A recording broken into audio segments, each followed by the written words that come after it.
on 166 177 as well. So by all means, get in touch between now and then. And Faster Mike, good afternoon, Chris Thomas. Good afternoon, Andy. Good afternoon, listeners. So let me get it right. Minister for Infrastructure or Minister of Infrastructure? Minister of Infrastructure. A few years ago, the Enterprise Minister changed the name there for the Minister for Enterprise. And for me and the rest of the department, it's very important. We're here to serve people, and infrastructure is to serve people. So I keep stressing I'm the Minister of Infrastructure, not the Minister for Infrastructure. OK, that's got that straight away. You've got an enormous department. And how many staff do you have? How many senior staff do you have? And political members. Who are the political members in DOI? We have nearly 900 people. We have, we're not the largest budget by any means. We have at the moment 2 political members, Stu Peters and Tim Glover.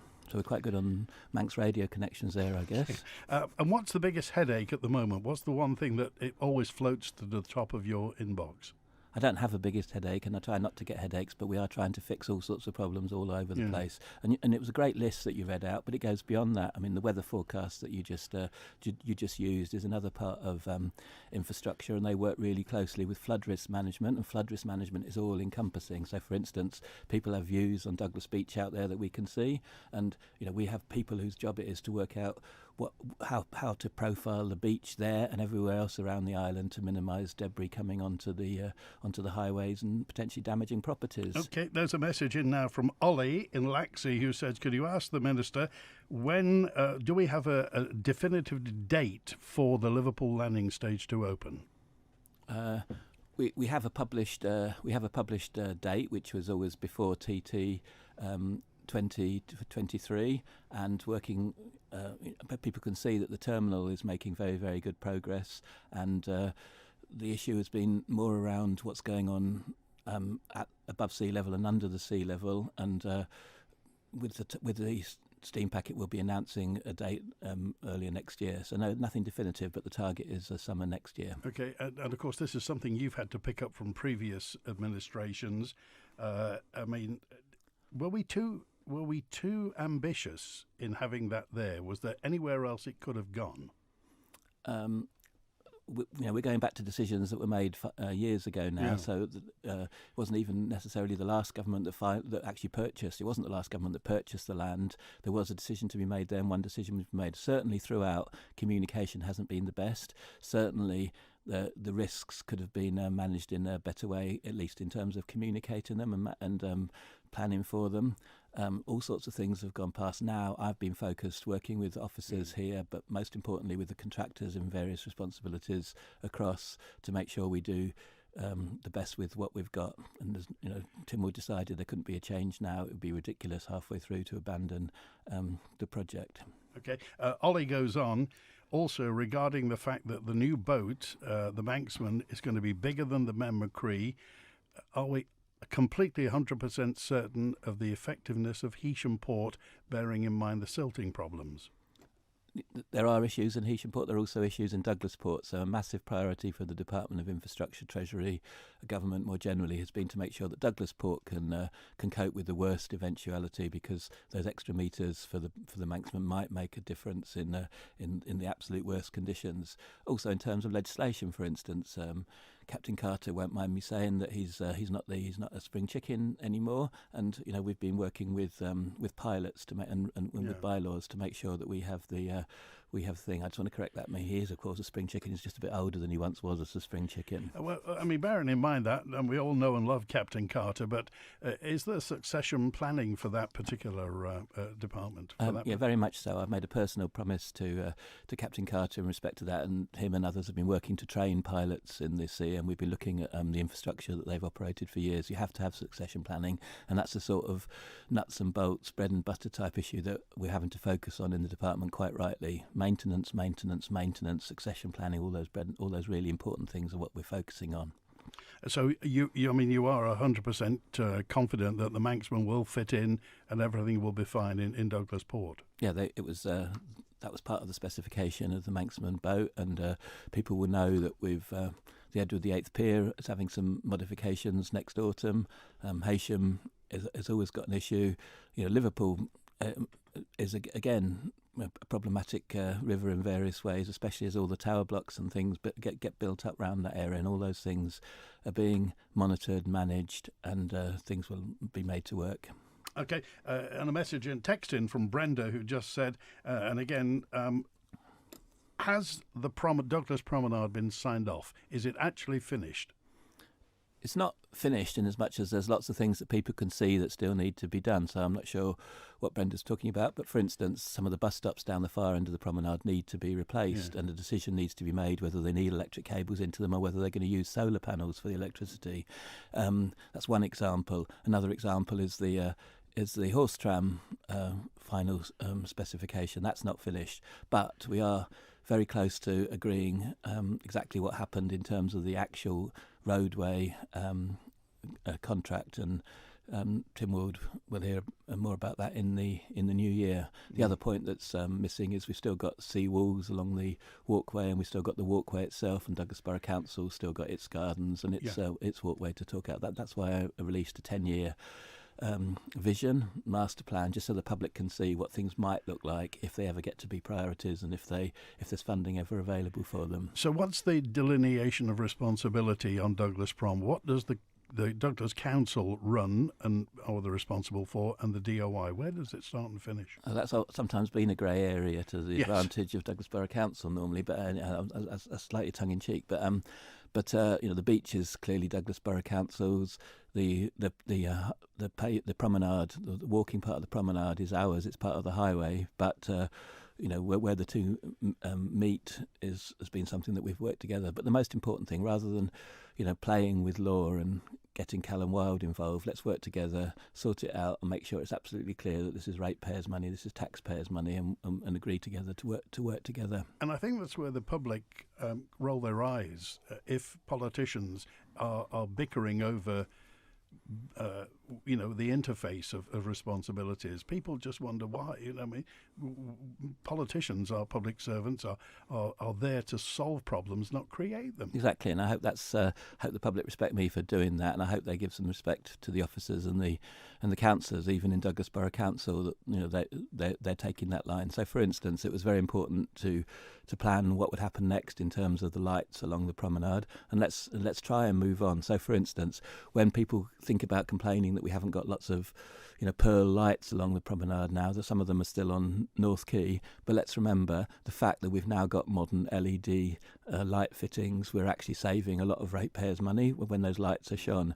And when it comes to waste collection, there's lots of argument at the moment that might well come up in this programme about weekly collection, fortnightly collection, food waste mingled into general waste. But the end of the other side of that is that the energy from waste plant, the contract there needs to be paid for, and at the end of the day, Douglas Borough Council, if it keeps stuff out of the energy for waste plant, is saving ratepayers of Douglas money. So yes, let's be practical, let's solve problems, let's look at waste management, let's look at how we use our promenade and work together between people. We're going to have fights because there are different political perspectives in all of this, but once the fights are finished and the policy is settled, let's just do things practically. And when will enough be enough? When do you think those squabbles, if you like, when will those differences of opinion? They've been going on ever since Douglas had its own local authority 160 years ago. They will continue, and that's the nature of politics. You've got to have the political consensus established, and then you've got to have implementation. And after a few years, the consensus will break down, and there'll be new political squabbles. But it can't be institutional. We've got to basically have the right waste management policy, the right housing policy, the right policy for managing highways, hedges if you're out in the countryside, gullies if you're out in the countryside, footpaths and so on. And to do that, we need to sit down and communicate with the public, show where we are in terms of budgets and expenditure, and come up with a consensus and then implement it. Okay, Stephen. Hello, Stephen. You're live with Chris Thomas, MHK.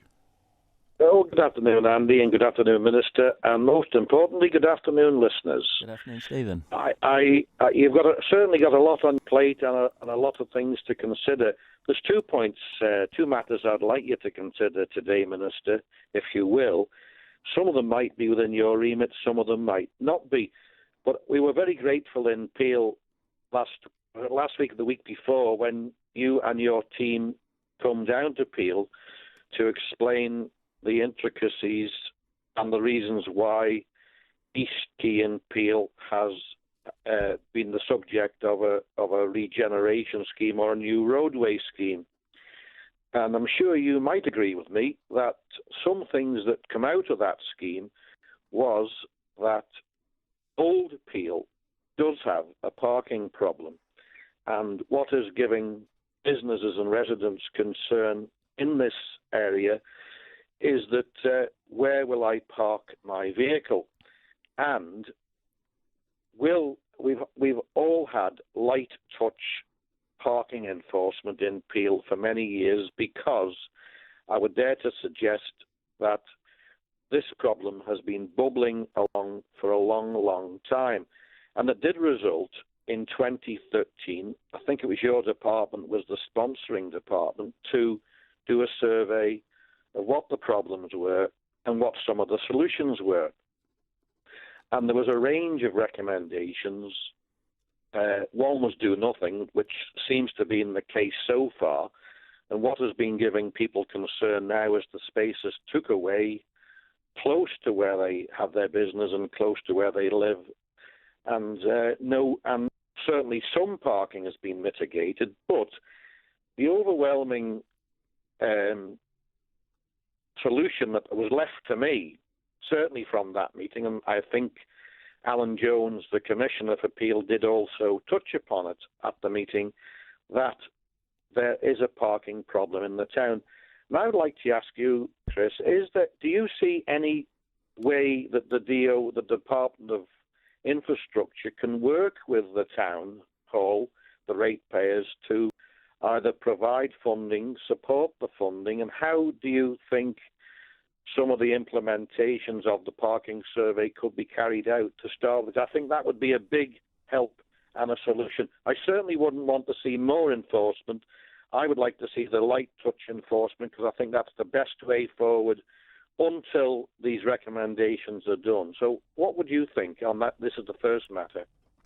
I completely agree with you. Delighted to accept the invitation. I think I was in Peel for 2 meetings with commissioners in the last month, and also on two public occasions. I also came down and visited the site one day, and then was delighted to come along with officers to that meeting. And you make a really good point.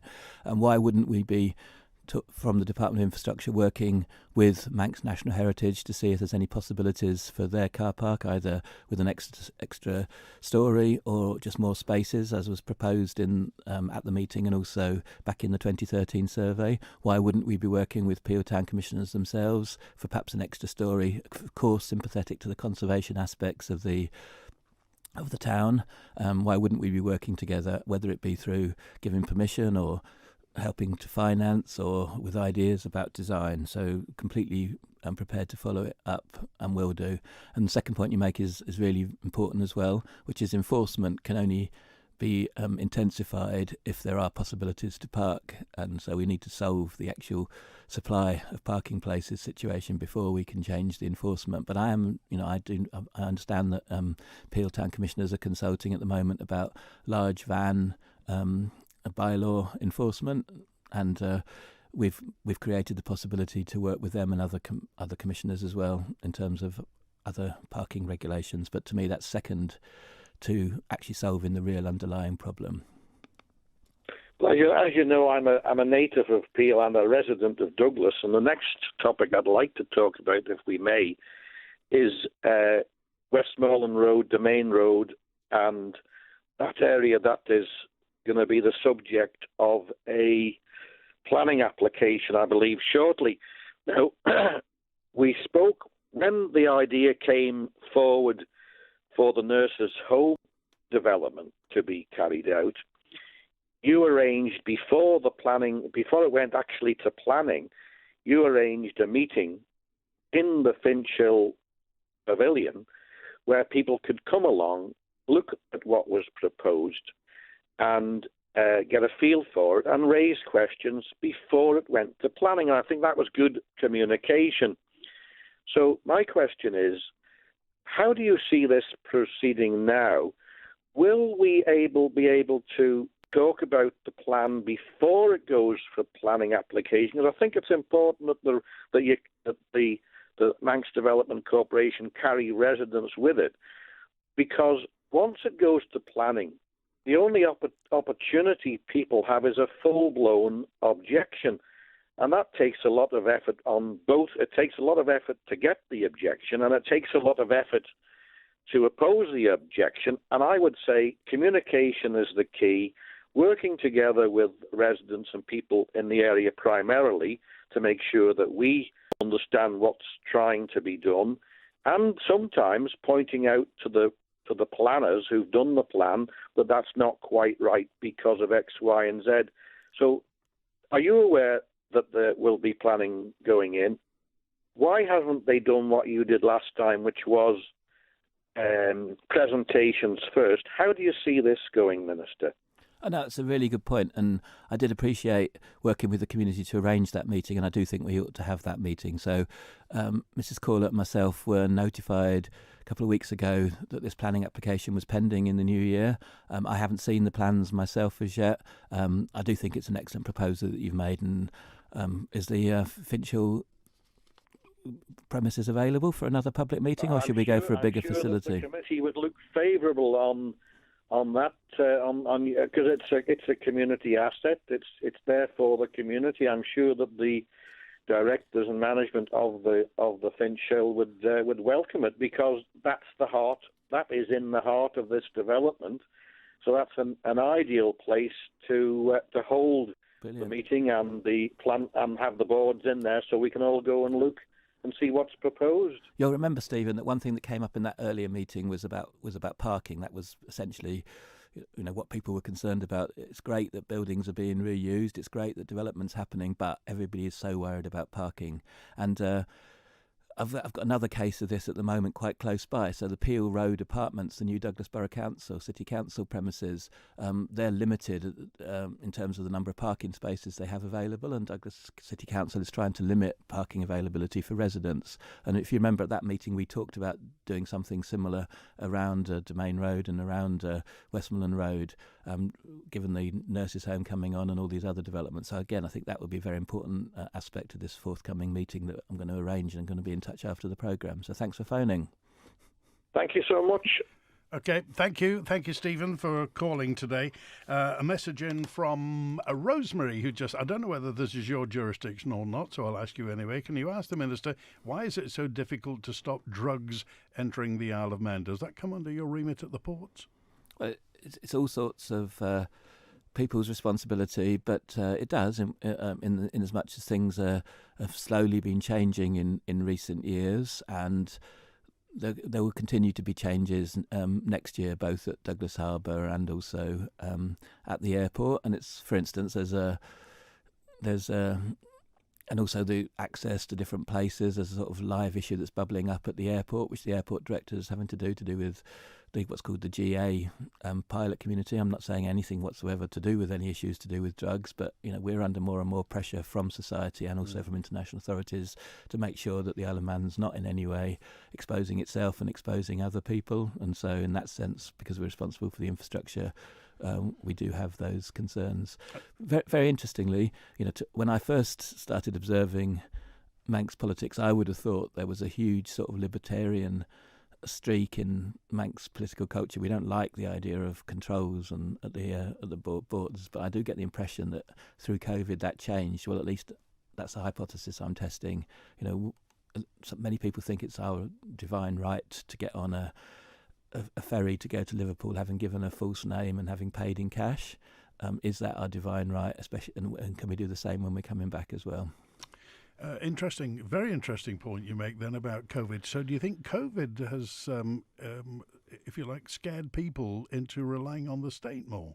It could well be, and that's the sort of thing that we don't need a UK QC to tell us about, because it's not a legal point, but it is the sort of thing that politicians have to worry about, because we're people's representatives. We've got to reflect the community, and I'm quite surprised. That the public I don't know Rosemary's position, but she's asked that question.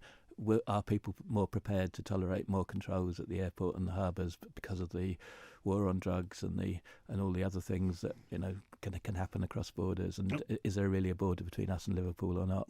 Okay, 948 WhatsApper just said, can you ask the Minister when the appalling section of road, you must get this all the time, when the appalling section of road between Santon Hotel and the Ferry Bridge will be addressed?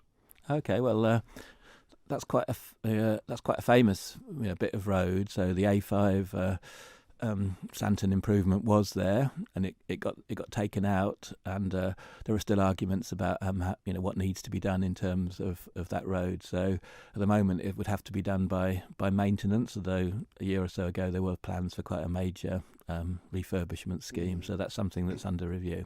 Well, Mr. Peters brought this up when he talked about Woodburn Road being more important than Victoria Street.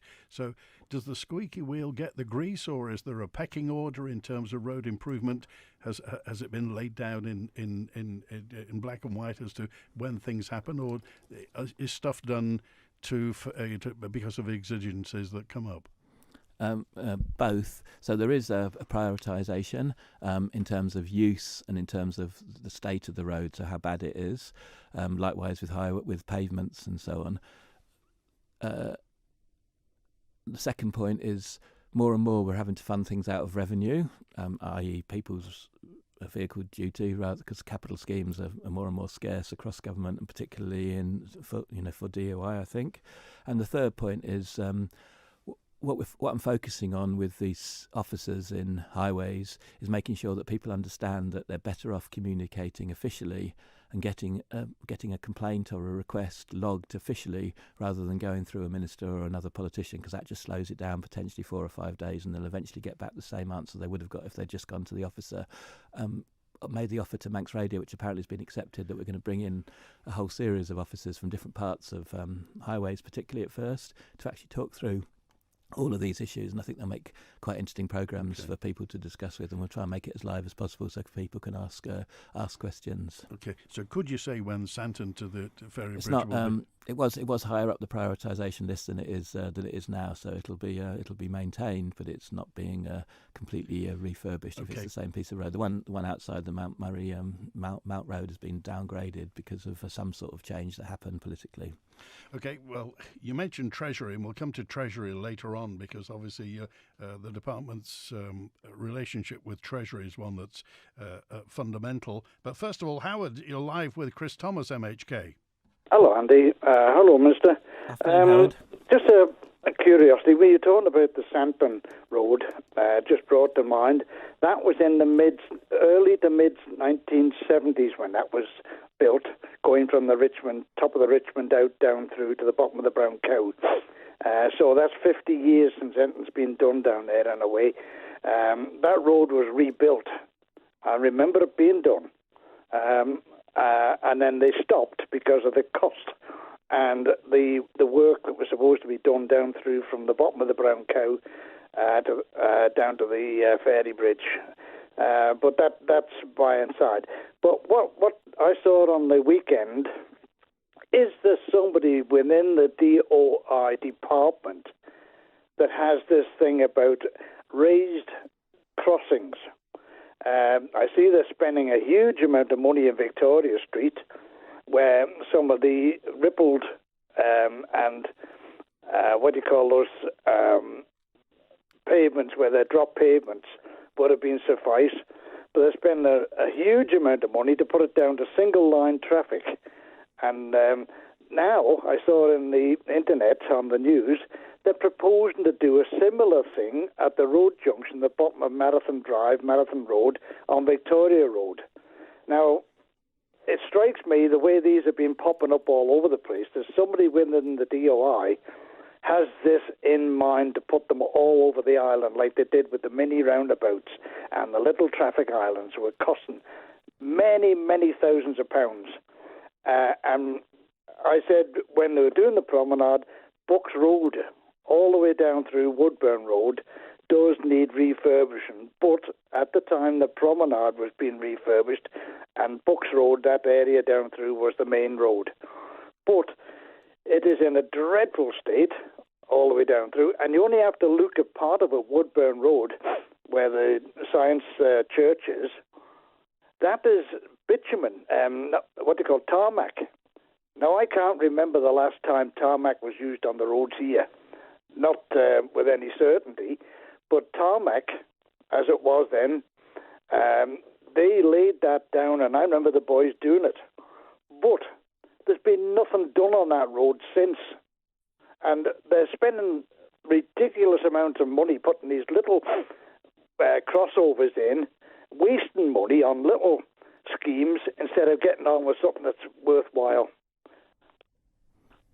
Is there anybody in the departments in there that's got a thing in their head to put these damn things in all over? And they must be doing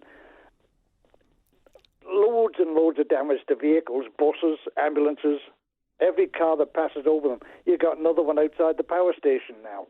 So basically, you make a number of really important points. The first one is that it's really good to hear what you said about the 1970s and what happened, because quite often in the DOI world, we end up not having the proper records. So I think it is quite important to realise that collective memory, as long as it's accurate, is helpful as well. So, for instance, even in the thing you mentioned on Victoria Street there, it turns out that what's underground isn't what was supposed to be underground, according to the most recent records that we have.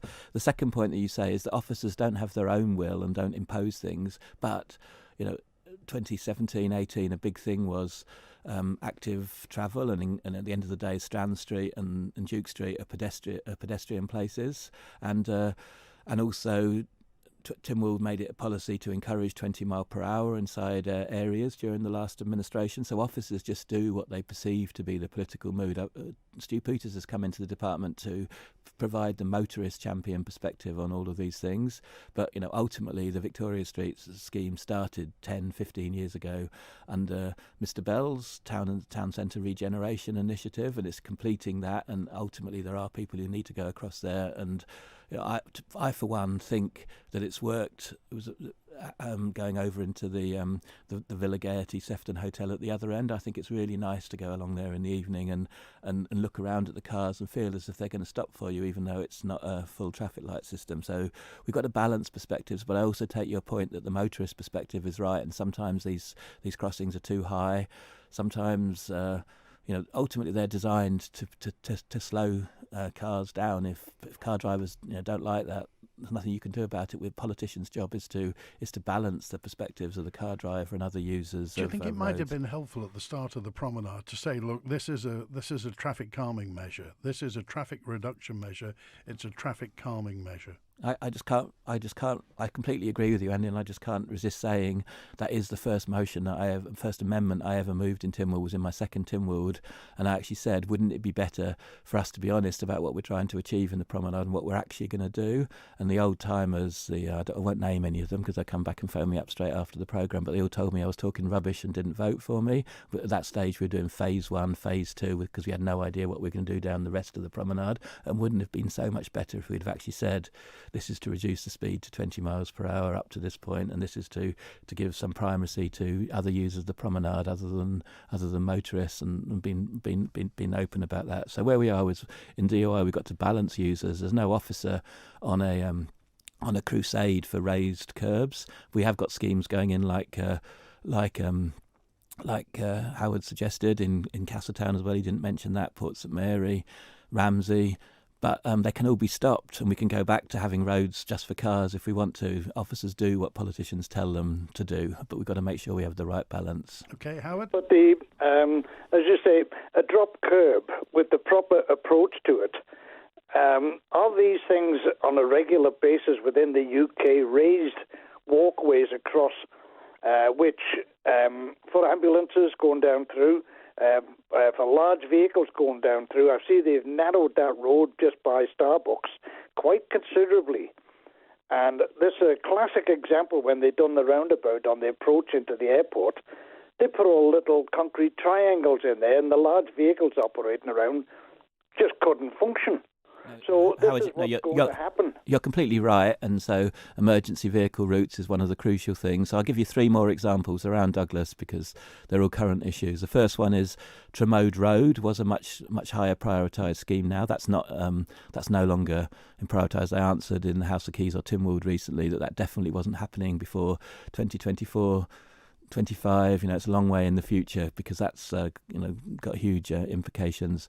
2 other places is just in the new year will be beginning to fulfil the Tynwald ambition to look around Ballabruey, Ballacameen, around Ballacameen High School, with a view to having 20 miles per hour as the sort of default speed around the area.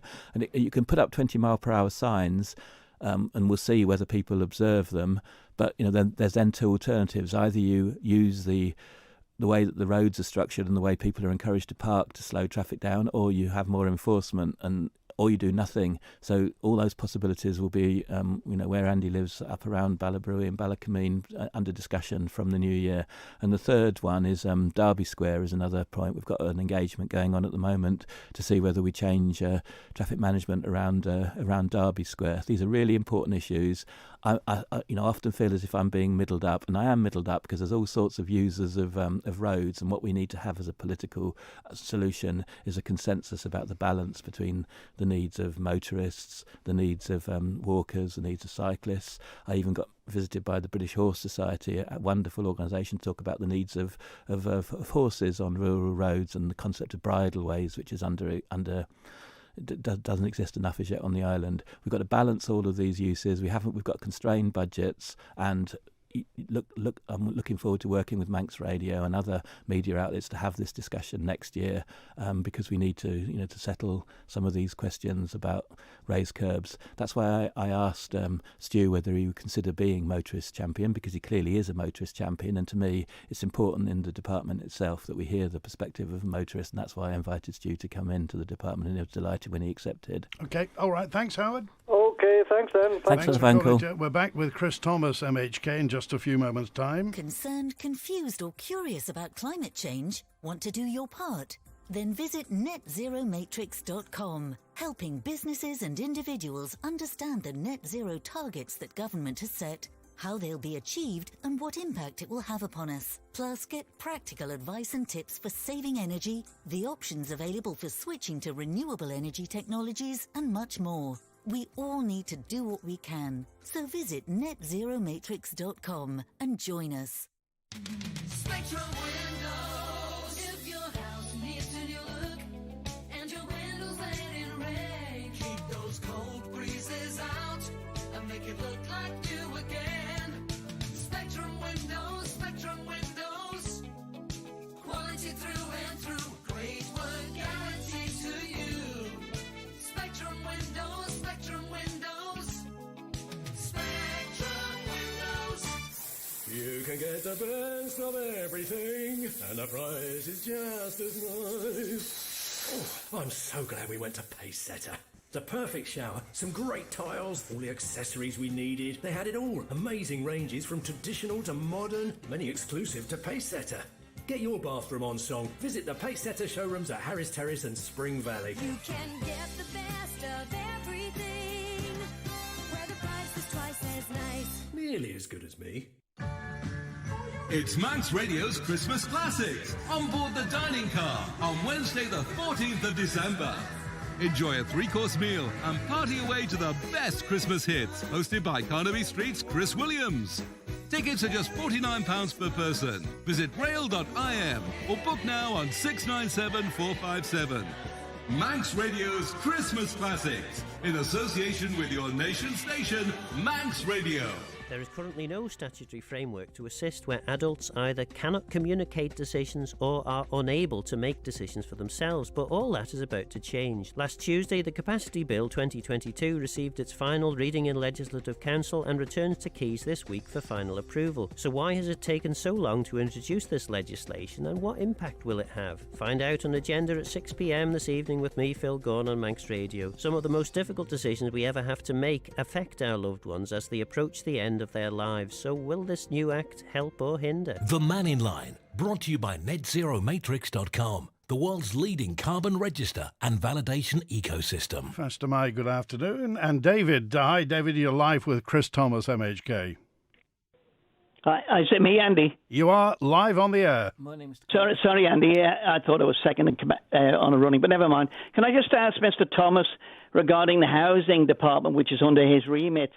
Does he think, like I do, there is a conflict of interest because you being the minister of that department and responsible for housing is that you get away with everything and then everybody else is on the landlord's bill, and I'm not a landlord, but has to conform to regulations, has to register. How can it be that a government department, because it has housing, you've probably got about 2,500 stock there, that you don't have to register, you don't have to go through all the rigmarole and stuff, and ultimately, if you want repairs done, you just use the public purse? Morning, David, Mr. Quirk. I don't agree with you, except I do agree with you that quite soon housing under DOI should be moved somewhere else. So if you take environmental health legislation, that applies equally to public sector houses as it does to private houses, whether they're owned by Onchan district commissioners or the DOI or Peel town commissioners or anybody else. If it's fire regulations, according to different types of property, they apply equally. So I don't see that there's a conflict. Do I believe that DOI houses should be registered under the Private Housing Landlord Registration Bill? Obviously not. It could have been a different system, but Mr. Kirk, doesn't know as yet how the standards will be applied. He makes a really good point that the same standards have got to apply for public sector houses and private sector houses. I agree, but I don't think there's any conflict, and I haven't seen any conflict. But obviously, private sector landlords have got a sanction for failure. I mean, they can be sent to jail. That's a good point, and I would like to think that public sector housing managers would also have some effective sanctions against them if they're falling down in their job, and across, that's been seen in Rochdale. So people who've neglected property and neglected people, have suffered some pretty serious sanctions. So in that sense, if that's what David's saying, I agree with him. Okay, David. Andy, could I just ask the Minister, why doesn't he not consider then just the map of the Isle of Man and say where the housing stock is, which is owned by the taxpayers? I say that, and it's your custodians of it. Just give them as a bequest to them, to each of the local authorities, and let them run it. Well, instead of government actually trying to run it and publicise it and acting as guardians at the same time. And I'll leave that with you. No, it's a good point, and I was a champion of the regional waiting lists, and I was a champion of working together between local authorities and national government. I really think that's an excellent idea. I don't think it's right just to transfer everything to Onchan district commissioners if it's in Garth. I don't think it's right to transfer everything to Peel town commissioners if it's close to Peel or inside Peel, and so on around the rest of the island. But I do think that's the basis of the solution that will be in place. We've got to work together. We've got to look at how to provide housing in the best way possible. Okay, all right, David, thanks for that. Good to hear from you. Okay, and just briefly, if you would, Minister, is there legislation for housing associations on the Isle of Man? There is. Since 1976, we miss regulations and we miss processes underneath it, but housing associations can be set up, local authorities or the DOI.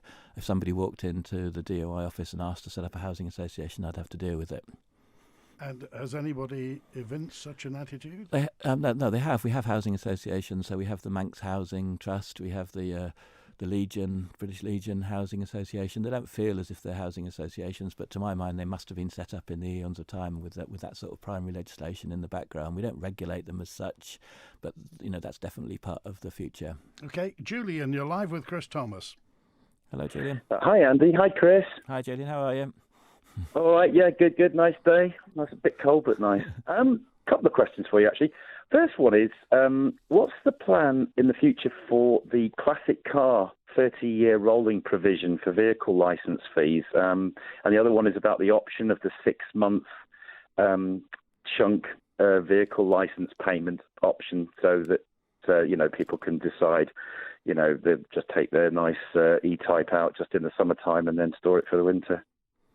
Well, good news, but first of all, to disabuse the picture you paint there, because people who will benefit from the 6 months wouldn't all have E-Types. It could just be somebody who has another type of vehicle that they only want to use for 6 months. It could help somebody who's struggling in poverty with actually, saving some money as well. So that's a myth that I want to debunk. It might also benefit people who have classic cars like that, expensive cars, but it also might have other social reasons. So the good news is, as soon as I get the chance to take an order to Tynwald for vehicle exercise duty, it will include the 30-year position that you stay, and it will include the 6-month option. It's still got to get onto a Tynwald order paper. There's been lots of discussion behind the scenes, even argument behind the scenes about it, but both of those are options that are included alongside positive vehicle excise duty for electric vehicles and a little bit more as well. Okay. So when do you reckon that would take effect? You're trying to get me to lose my job. I'm hoping that it will take effect in the normal financial year arrangements. Yeah. The only other thing I was going to say was, back in the distant dim past of May 2020, I seem to remember that you were one of the ones that voted against the Emergency Powers Act. Mm-hmm. Well, not quite. I was still part of Council of Ministers in May 2020. I only got sacked at the end of May 2020, but I was one of the ones who was very hesitant about using it. I've never been one to hold back, and there was a better way of responding to the emergency using the Public Health Act. That's true. I left the chamber for one crucial vote when the when one crucial vote was held in March 2020. I actually wasn't in the room, which seemed to annoy the Chief Minister quite a lot at the time. And then obviously when I voted a different way in planning, when Tynwald voted with me rather than Council Ministers, I was sacked the day or so afterwards. Yeah. So I'm looking forward to the... If there's any consolation, me and a heck of a lot of people were 100% behind you on that one. Thank you for that. We agree with... so you're a good man for that. Okay. Thank you all very right, much. thanks. Vindicated. All right, good to hear from you, Julian. Thanks for that. What's it like to be sacked from... Obviously, there's been another sacking since, and I really, really feel for Mr. Collister. I think I was long enough in the tooth and long enough a minister to understand what was going on. I felt for Mr. Collister because it was so soon after he started being it. But did you know the consequences of what you were doing? Yes. And also, I knew what I could do in response. So, you can't reveal documents immediately afterwards because they're statutorily confidential. Only the Chief Minister can reveal documents. The Chief Minister can sack you just because he doesn't like you. He doesn't have to have a reason. Employment law doesn't apply to politicians. That's what, if he can get the Lieutenant Governor to agree, he can sack you just because he doesn't like you or members of his team don't like you or something like that. It's that basic. What does it feel like personally? Well, each time I took a risk, it was a calculated risk. I'm a person who believes in policy and I want to do the right thing. Some people say I'm arrogant as a consequence. I don't think so. I just like to think I was straight with the Isle of Man public in my manifestos about what I think is the right thing to be doing in various areas. There's some controversial things that I believe in. I'm technical in as much as I do my homework and have campaigns for certain policies, and I can lay out what I think I've achieved in my political career for the last 10 years, and it obviously affects you. You don't stay in politics if you haven't got quite a thick skin, and I have ended up with quite a thick skin, and it has affected other aspects. Last year was a particularly difficult one, as I told Paul Moulton recently. My father passed away just after the election, other various issues along, and it does get you down being a politician, and getting sacked isn't nice. But you can't get even, you can't get revenge. You just have to carry on with, if you believe what I do, to try and get the policies and the national interest sorted as you want them to be sorted. Okay, we're back with Chris Thomas, MHK, in a moment. Today, more than ever, companies need to consider the health and well-being of their people. In response to growing demand, Zurich has enhanced its corporate customer offering in the HR employee benefit sector. Zurich's Group Life and Income Protection now includes employee advice and support for a wide range of health and well-being issues, from bereavement counselling and family issues to mental health support and legal information. Help to maintain a happy, healthy and productive workforce with Zurich. Talk to your financial advisor today. Zurich International Life Limited is regulated with the Isle of Man Financial Services Authority to provide life assurance, investment and protection products under the Isle of Man Insurance Act 2008. Our Subway Festive Turkey Stack Sub is filled with joy and big on flavour. Juicy sliced turkey breast, maple smoked streaky bacon, crispy hash browns and fresh veggies, built right in front of you, just how you like it. Go footlong and you'll get a free hot or fountain drink. New this year, dip your sub into our special recipe gravy. Try our pigs in blankets and limited edition sticky toffee pudding cookies. Feed your festive spirit at Subway in ShopRite, Peel and Port Erin. There's no place like Panto. There's no place like Panto. There's no place like Panto at the Villa Gaiety this year. Join us for the Wizard of Oz this Christmas with fun and frolics for all the family as we head down the yellow brick road to the Emerald City. Oh, but look out for the Wicked Witch of the West. For Book your seats now at villagaiety.com or call the box office on 600 555. Supported by your nation station, Manx Radio. Coming soon, you could be a big winner with Manx Radio's 12 Days of Christmas. We've got some massive prizes up for grabs, so keep listening for your chance to win this festive season. Manx Radio's 12 Days of Christmas, brought to you by SpectrumWindows.im. The Mannin Line, brought to you by NetZeroMatrix.com, the Isle of Man's main net zero progress website. We're nearly out of time, and you're live with Chris Thomas. Hello.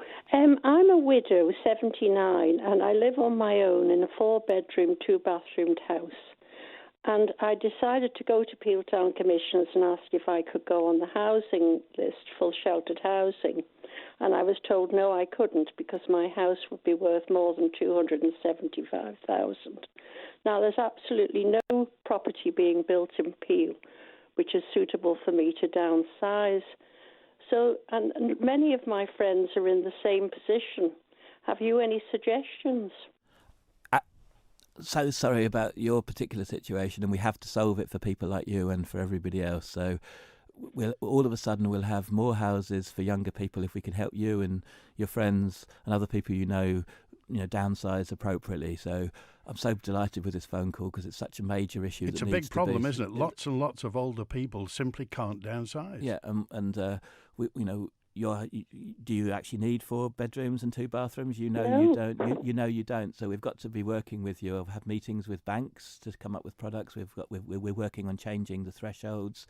But basically, if we can help people like yourself to give up bigger houses that make sense for you and your families, it also helps everybody, and so it's a real big problem. I can't tell you to do something next week to solve your problem, but offline I can make sure if you send an email or speak to an officer, we can think through your particular problem. There's in Peel, it's even more of an issue because the longest waiting list is actually in Peel Town Commissioners compared to all of the places around the island, and we need to make sure that we relative to the size of the the number of properties they've got, and we need to work with them to do the best thing by you and everybody else who wants to live in Peel. And we've got your telephone number. Do you mind if Mr. Thomas gives you a call after the programme? No, that would be fine, thank you. Okay, thanks for calling Thanks, us Anne. today.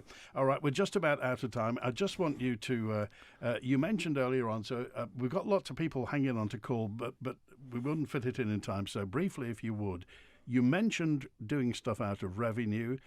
Just tell me what part Treasury plays in running of the DOI. Well, each year from June onwards, we work with Treasury to set the revenue budget, and money's not plentiful anymore. We also have to make bids for capital. In recent years, as revenue budgets have been strained, DOI has had quite a few capital projects, and we're getting fewer and fewer capital projects. We really have had to prioritise them, and that's having a huge impact. So with maintenance is our mantra. Simplify, simplify, simplify, and we're just trying to work with the public so that they can understand. Another aspect of that is working with local authorities. So we're putting together a charter, and I'm reviewing the delegations about hedges and footpaths in country roads and gullies in country roads, because we really are needing to work together across the whole piece because money's so tight. Is Treasury your friend or your foe? They're certainly somebody we bicker with and somebody we argue with, and sometimes we also love as well. So it's a sort of family member. Do they take your word for stuff? If DOI says this needs to be done, do they say we understand? No, more often than not, they would say, prioritise it over the next 10 years rather than us funding it this year. Come back, having you thought about it a bit more. Okay, one thing I want to ask you as well is, years ago you were Liberal Vannin, weren't you? Back in 2011 and 2012, yeah. Okay, why did you leave Liberal Vannin? Party politics doesn't suit the Isle of Man's political system, and nor do people in the Isle of Man seem to want it. It's interesting that, and I just wonder, you're convinced that party politics would never, independence is the way for MHKs? No, that's not quite the same. What we needed is, like I produced in 2016 and 2021, we need a national manifesto, and we need a programme for government that's nationally agreed. The reason I didn't join this government this time, back in September, October 2021, was because we didn't have the debates in the House of Keys, particularly about the consensus, and we've still got lots of open questions about how we're going to respond to our major challenges. So we need something in between party politics and independence, and that's for another programme, Andrew. I'd also like to come back as well and talk with officers about so many of the other excellent specific things that have come up. Okay, we'll do that. Thanks for being with us today. Have a happy Christmas. And to you as well. Good New to your Year. listeners. We'll catch the Minister in the New Year. Thanks to Chris Quirk and Paul Moran producing today. Back tomorrow with an open line. Merry Christmas from everyone at Doom School. WINT. No one does drinks like Mrs. Yang's new downstairs bar. No one brings you a better choice of beers, wines and cocktails from all around the world. No one offers a more stylish setting. The perfect place to meet your friends for pre-drinks, small bites, or to meet clients in a fabulous setting. Open noon till late daily. Mrs. Yang's, North Quay, Douglas. Check her socials. When the Mannin Line's not on air, call Manx Radio to leave your opinion for broadcast on 682 631. Red and yellow and pink or blue? Thinking of a rainbow? No, choosing colours for our windows and doors at Manx Glass and Glazing. Oh, who'd have thought we'd have so much choice? We do at Manx Glass and Glazing. When it comes to windows and doors, they offer a great choice of styles, materials and fabulous contemporary colours. Improve and brighten up your home. Visit the Manx Glass and Glazing showroom on Snugburgh Trading Estate or